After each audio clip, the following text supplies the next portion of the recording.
Finally! After all this time, I do a Christmas special on my channel. For once, I've decided not to run around like a headless chicken and actually do something smart for once. So what I've decided to do was talk about something I actually have a lot to say about. And that just so happens to be a 2001 CG Rudolph and the Island of Misfit Toys film. Yeah. This film has a weird place in my heart, where I like it, but at the same time I realize how much it sucks. Most of the time, my nostalgia for things I love as a child stays intact. Like Christmas sugar cookies, Mario Sunshine, pickled eggs, and etc. But sometimes, there are these rare exceptions. This is one of them. So pop open a carton of eggnog and get ready for some bad but weirdly enjoyable Christmas shenanigans with good old Rudolph and his pals. Now, before we get into the meat of the movie, I figured I'd quickly point out that Good Times was a part of this production. You know, the company that was known for knockoff films? That's really all I've got to say about it, honestly. Anyways, it's meat time! Let's start by addressing the elephant in the room, the grossly dated CG.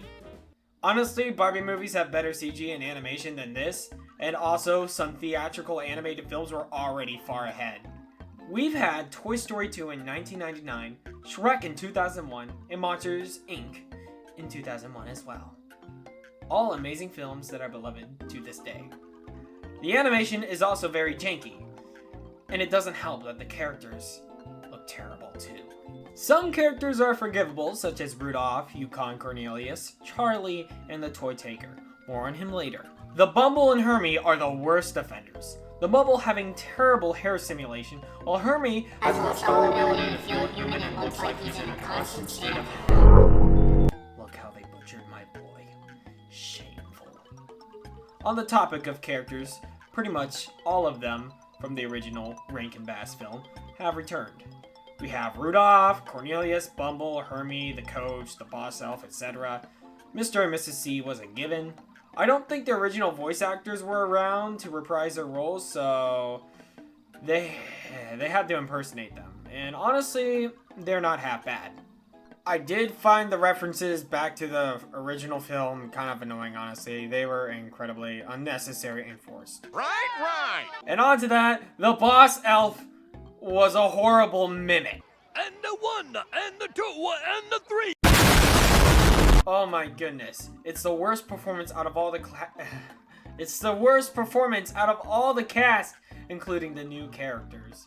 Yes, he was loud in the original movie, but not all the time. This one just comes off as annoying. Anyways, the new important characters we have is Queen Camilla, the Kite, and the Toy Taker. I don't have much to say about Camilla, she's just a fabulous hippo diva. The Kite is a bit whiny, but I kind of found him amusing. I was actually a fan of the Toy Taker as a villain character. However, it doesn't land entirely.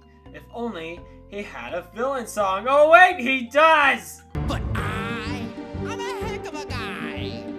The music in this film is incredibly subpar, but it is oddly catchy.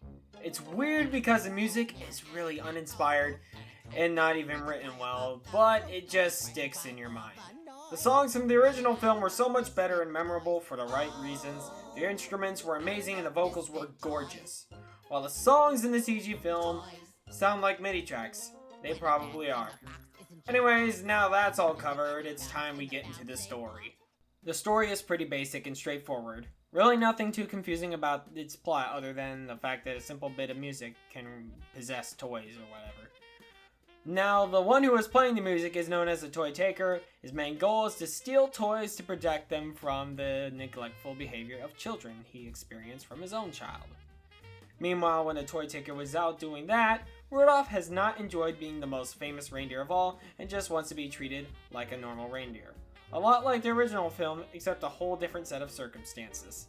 Hermie, on the other hand, has a big crush on the Tooth Fairy because in this film, they decide he should be a tooth maniac rather than just a passionate dentist. Cornelius and the Bumble don't really have an arc in this one. Anyways, the Kite Guy is looking for Hermie because King Moonracer has a royal toothache. Needing some time away from all the attention, Rudolph decides to tag along with Hermie on their quick trip to the Isle of Misfit Toys.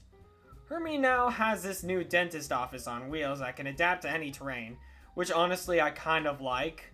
I just can't remember its name because I'm not smart enough to remember big names. Once King Moonracer deals with the dentistry nightmare, Rudolph and Hermie are off. However, they end up in a bit of a shipwreck, or car wreck, on Castaway Cove. Rudolph and Hermie then meet Queen Camilla, but not without getting into a bit of a scuffle. Camilla, realizing that Rudolph was Rudolph, she decides to break the news about the toy taker and his toy-taking schemes. Camilla then offers Rudolph and Hermie rewards if they can apprehend the toy taker. For Rudolph, a normal nose, and Hermie, a date with a tooth fairy. Whew. Of course, before Rudolph jumped right on it, Hermie did talk some sense into Rudolph, asking him, "What would Clarice think?" After that, Rudolph and Hermie headed back off to the North Pole. And at that moment, Rudolph has been training Clarice to fly. However, she's absolutely awful at it.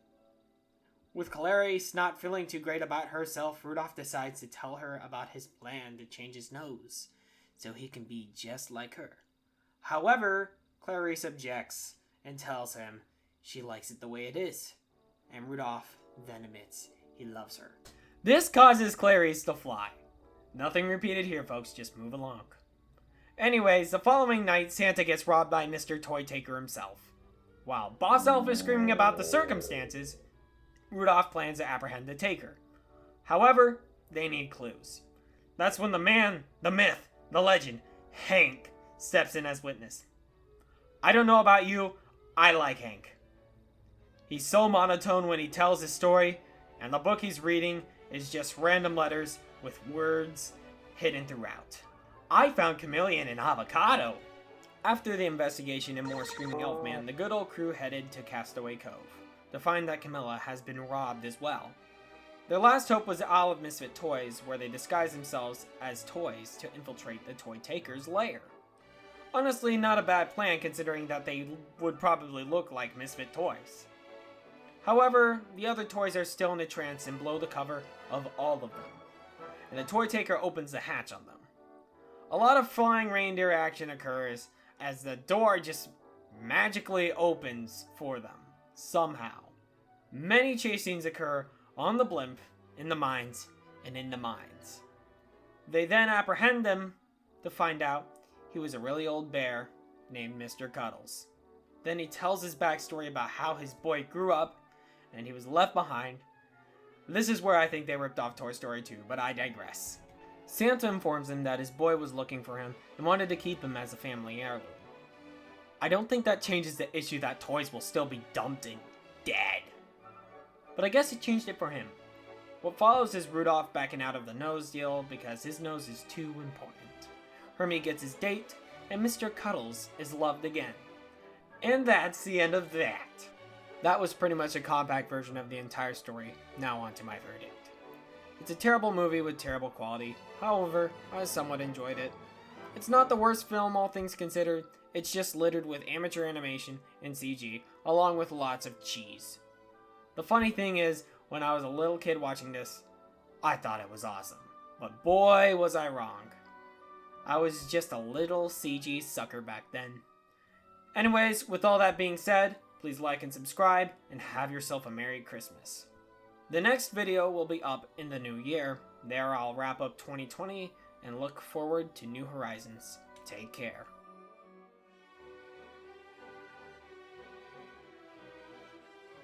The animation is also very janky, as well as with some... The animation is also very... Okay. The animation is also very janky. Okay. The animation is... No! To steal toys, to protect them from the neglectful behavior of children, of which he speaks... That's all, folks. That's all, folks. Rather than just a passionate dentist.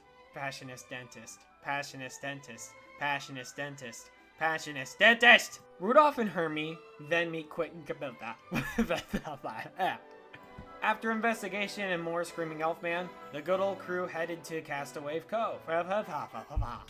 Hermie gets his date with Mr. Cuddles. Oops, my bad. Slip up. Santa informs him that his boy was looking for him and wanted to keep him as an heirloom. I can't stop!